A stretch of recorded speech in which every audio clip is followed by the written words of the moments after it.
Hello everyone, എല്ലാവർക്കും ഇന്നത്തെ പുതിയൊരു വീഡിയോയിലേക്ക് സ്വാഗതം. ഇത് ഞാൻ സ്പെഷ്യലായിട്ട് ഒരു സാധനം ഉണ്ടാക്കുകയാണ്. ഇതിന് മുന്നേ ഞാൻ ട്രൈ ചെയ്ത് 8 നിലയ്ക്ക് പൊട്ടിയിട്ടുള്ളൊരു സംഭവമാണ് കേട്ടോ. വേറെ ഒന്നുമല്ല, കേക്കാണ്. നമ്മുടെ സാധാ വാനില സ്പോഞ്ച് കേക്ക് ഒന്ന് ട്രൈ ചെയ്യാമെന്ന് വിചാരിച്ചു. ഇത് 3ാമത്തെ തവണയാണ് ഞാൻ ട്രൈ ചെയ്യണത്. രണ്ട് തവണ ഉണ്ടാക്കിയതിന് പ്രശ്നമൊന്നും ഉണ്ടായില്ല. ജസ്റ്റ് അതൊന്ന് എന്താ പറയുക, ഫുൾ പൊങ്ങി വന്നില്ല. അതേപോലെ അങ്ങനെ നിൽക്കുമായിരുന്നു. ഒരു കുറച്ച് മാത്രമേ പൊങ്ങി വന്നുള്ളൂ. അത് എന്തുകൊണ്ടാണെന്ന് എനിക്കറിയാം. കുറേ വീഡിയോസ് കണ്ടു, പക്ഷെ എന്നാൽ കൂടിയിട്ടും എനിക്കത് ശരിയാവണേ ഉണ്ടായിരുന്നില്ല. ഇനി അത് പോട്ടെ. അപ്പോൾ ഞാൻ ഇതെങ്ങനെ ഉണ്ടാക്കുകയെന്ന്, ഇത് സക്സസ് ആയിട്ടോ എന്തായാലും. അപ്പോൾ ഇതെങ്ങനെ ഉണ്ടാക്കണേ ഞാൻ പറഞ്ഞുതരാം. ഫസ്റ്റ് ഞാനൊരു കപ്പ് മൈദ എടുത്തു കേട്ടോ. ഒരു കപ്പ് മൈദ, അതിലേക്ക് കുറച്ച് ഒരു എന്താ പറയുക, 1/4 ടീസ്പൂൺ ഇത് ബേക്കിംഗ് സോഡ ആഡ് ചെയ്തു. അതേപോലെ തന്നെ 1 ടീസ്പൂൺ ബേക്കിംഗ് പൗഡറും ആഡ് ചെയ്ത് കൊടുത്തു. എന്നിട്ട് ജസ്റ്റ് അതിലത്തെ ഇതെല്ലാം ഇല്ലാതെ, കട്ടകളൊന്നും ഇല്ലാതെ ജസ്റ്റ് അരിച്ചെടുത്തു. സാധാ നമ്മുടെ നോർമൽ അരിപ്പ വെച്ചിട്ട് അരിച്ചു കൊടുത്തു. അതിനുശേഷം ഞാൻ നമ്മുടെ റൂം ടെമ്പറേച്ചർ, ഫ്രിഡ്ജിലത്തെ മുട്ട യൂസ് ചെയ്യരുതെന്ന് പറയുന്നുണ്ടായിരുന്നു കേട്ടോ. അത് കാരണം ഞാൻ പുറത്ത് വെച്ചിട്ടുണ്ടായിരുന്നു മുട്ട എടുത്തിട്ട്. അഥവാ ഫ്രിഡ്ജിൽ വെച്ച മുട്ടയാണെങ്കിൽ നിങ്ങളത് കുറച്ച് നേരം, ഒരു 2-3 മണിക്കൂർ മുന്നേ എടുത്ത് പുറത്ത് വയ്ക്കുക. നെക്സ്റ്റ് ആഡ് ചെയ്യണത് വാനില എസൻസ് ആണ്. ബീറ്റ് ചെയ്യുക, നല്ല രീതിക്ക് ബീറ്റ് ചെയ്യണം. സാധാ ഫോക്ക് വെച്ചിട്ട് നമുക്ക് ബീറ്റ് ചെയ്യാം. അതിന് കുറച്ച് ടൈം എടുക്കും. ഇതാണെങ്കിൽ പെട്ടെന്നാവുമല്ലോ. അപ്പോൾ നന്നായിട്ടൊന്ന് ആ ഒരു മുട്ടയുടെ ആ യെല്ലോയും ആ ഒരു ഇതും കൂടിയിട്ടൊന്ന് ചേർന്നൊന്ന് ലൈറ്റ് യെല്ലോ ആയി വരണ വരെ ഒന്ന് ജസ്റ്റ് ബീറ്റ് ചെയ്തെടുക്കുക.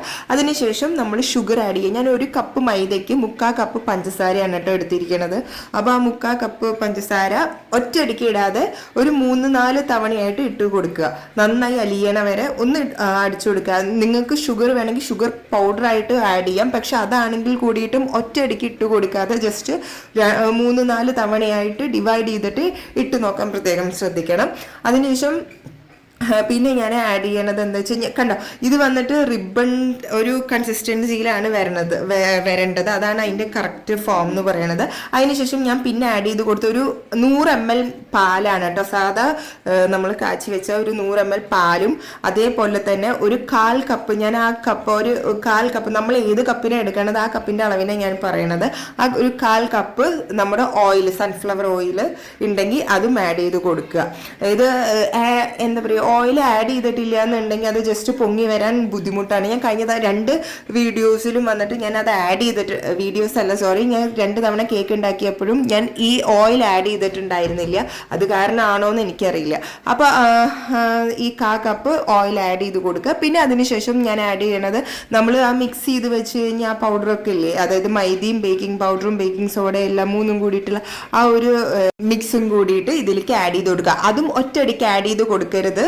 മെല്ലെ ആയിട്ട് ഒരു 3-4 തവണയായിട്ട് ആഡ് ചെയ്ത് കൊടുത്ത് മെല്ലെ ആ ഫോക്ക് വെച്ചിട്ട് മെല്ലെ നമ്മൾ ഒരേ സൈഡിലേക്ക് വേണം കേട്ടോ നമ്മളത് തിരിച്ചു കൊടുക്കാൻ. അതായത് മൈദ ഫുള്ളായിട്ട് അതിലേക്ക് മിക്സ് ആവും വേണം. അതേപോലെ തന്നെ മെല്ലെ ചെയ്യാൻ പാടുള്ളൂ. ഒരു ഒറ്റയടിക്ക് അങ്ങനെ വെച്ചിട്ട് ആ ഇത് വെച്ച് ചെയ്യാൻ പാടില്ല, ഏത് ബീറ്റർ വെച്ചിട്ട് ചെയ്യാൻ പാടില്ല. അപ്പോൾ ആ ഒരു ഇപ്പോൾ ഈ പൊങ്ങി വന്ന കൺസിസ്റ്റൻസി അങ്ങനെ താഴ്ന്നു പോകും. പിന്നെ നമുക്ക് കേക്ക് ഉണ്ടാക്കി കഴിഞ്ഞാൽ ശരിയാവില്ല. ഇതൊക്കെ പ്രത്യേകം ശ്രദ്ധിക്കേണ്ട കാര്യങ്ങളാണ്. അപ്പോൾ നമ്മുടെ ബാറ്റർ ഇതാ ഇവിടെ റെഡി ആയി കഴിഞ്ഞു.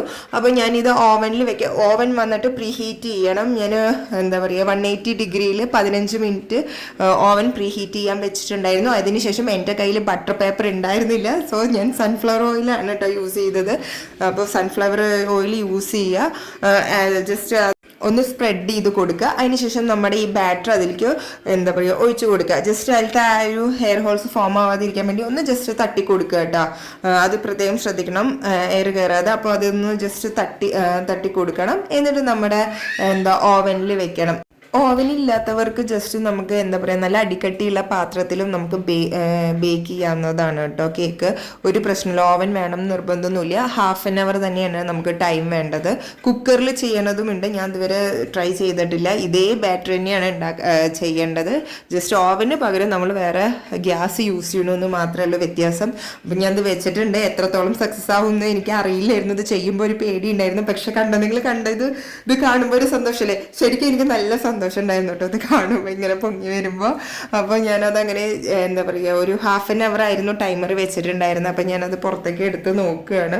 അപ്പോൾ പിള്ളേർക്ക് എല്ലാവർക്കും സന്തോഷമായി. മണം ഇങ്ങനെ, നമ്മൾ ബേക്കിങ്ങിൻ്റെ മണം വരുമ്പോൾ ഇങ്ങനെ ഇവർ കടന്ന് പൊന്നു അവിടുന്ന് മാറണേ ഉണ്ടായിരുന്നില്ല. എൻ്റെ തൊട്ടടുത്ത് വന്ന് നിന്നിട്ട് മായോ എന്ന് ചോദിച്ചും കൊണ്ടേ ഇരിക്കുകയായിരുന്നു. അപ്പോൾ എന്താ പറയുക ഒരു 100% സക്സസ് ആയി ഞാൻ ഈ തവണ ഉണ്ടാക്കിയത്. ഞാൻ കുറേ വീഡിയോസ് കണ്ടെങ്കിലും എന്തൊക്കെയോ എവിടേക്കോ എനിക്ക് മിസ്സായ ഇതുണ്ടായിരുന്നു. അത് കാരണം 2 തവണയും ഫ്ലോപ്പായി പോയി. പക്ഷേ ഈ തവണ എന്താ അറിയില്ല, ദൈവാധീനം കൊണ്ട് സക്സസ് ആയി. പിന്നെ ടേസ്റ്റും കുഴപ്പമില്ല. ഇത് ജസ്റ്റ് വാനില സ്പോഞ്ച് കേക്കാണ്. നമുക്ക് ഇനി ഇതിൽ തന്നെ കുറേ ഫ്ലേവർ ആഡ് ചെയ്തിട്ട് നമുക്ക് വേറെ പലതരം കേക്കുകൾ ഉണ്ടാക്കാം. അപ്പോൾ ഇനി ഇതുപോലെയുള്ള കേക്കുകൾ ഇനി വീണ്ടും നിങ്ങൾക്ക് വരും. ഞാൻ എന്തായാലും ചെയ്യാമെന്ന് ഉറപ്പിച്ചിട്ടിരിക്കുകയാണ്. അപ്പോൾ പിള്ളേർക്ക് ആണെങ്കിലും ഭയങ്കര ഇഷ്ടമാണ്. നമ്മൾ വെറുതെ പുറത്ത് പോയിട്ട് കേക്ക് മേടിച്ച് കൊടുക്കേണ്ട ആവശ്യമില്ലല്ലോ. കേക്ക് ഇഷ്ടമാവണ പിള്ളേർക്ക് നമുക്ക് ജസ്റ്റ് ഈസി ആയിട്ട് സിമ്പിളായിട്ട് ഉണ്ടാക്കി കൊടുക്കാം കേട്ടോ. ഞാനിത് ആദ്യം നല്ല മെനക്കെടേണ്ട പണിയാണെന്നൊക്കെ ആയിരുന്നു എൻ്റെ വിചാരം.